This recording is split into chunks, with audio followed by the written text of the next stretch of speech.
J'aimerais qu'on reste dans les plumes, alors justement, Oui. parce que j'aimerais aussi que vous rebondissiez sur une chose très intéressante que vous avez écrite.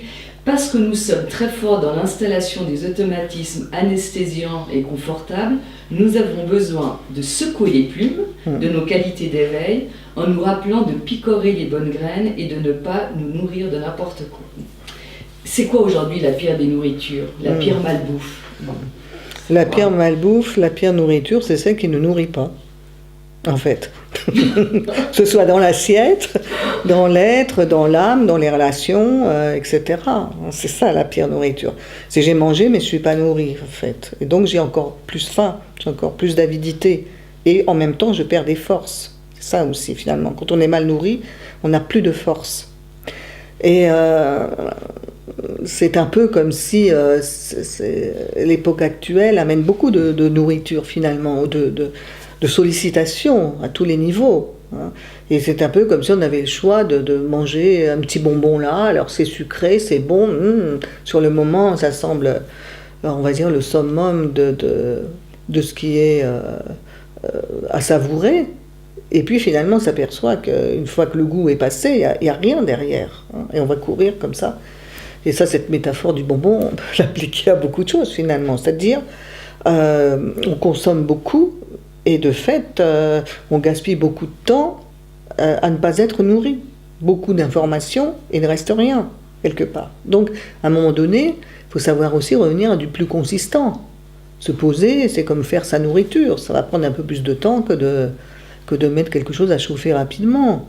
Donc, mais en même temps, peut-être qu'à la fin, je suis un petit peu plus nourri, surtout si j'ai pris le temps de bien mâcher, de bien ruminer, de revenir à ce processus aussi qui demande toujours un peu de temps de digérer les choses, de digérer les informations, de nourrir son être à tous les niveaux. On a besoin de beauté pour être nourri, donc ça veut dire qu'on a besoin de regarder la beauté, de la voir.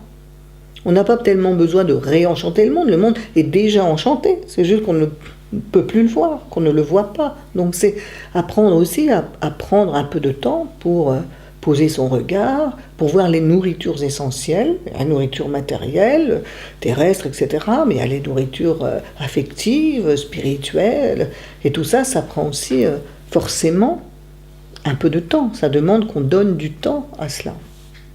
Mais en fin de compte, donner un peu de temps, c'est toujours être gagnant quelque part, parce que le temps qu'on donne est un temps où les choses peuvent véritablement s'enraciner.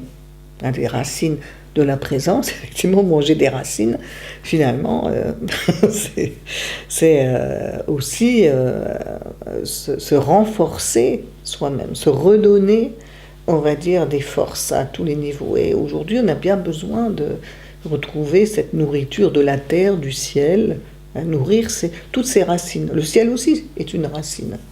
Donc, il faut s'abreuver ce sont des métaphores, des images, mais pas tant que cela non plus.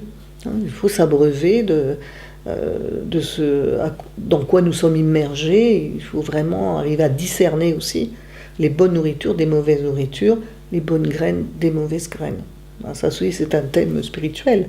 Le maître ou l'enseignant peut être un jardinier. On pourrait prendre l'image du jardinier. Il s'agit de le disciple ou l'élève a de bonnes graines. Eh bien, ces bonnes graines, il faut lui montrer, lui apprendre à en prendre soin, et non pas de saccager ces graines. Donc c'est en apprenant, on va dire, à nourrir ces bonnes graines, que quelqu'un nous apprenne à les regarder, à les nourrir. Vraiment, c'est ça aussi l'accompagnement et le soutien. Donc apprendre à effectivement mieux respirer aussi. Respiration aussi, l'air est une nourriture. Tous les éléments finalement sont des nourritures.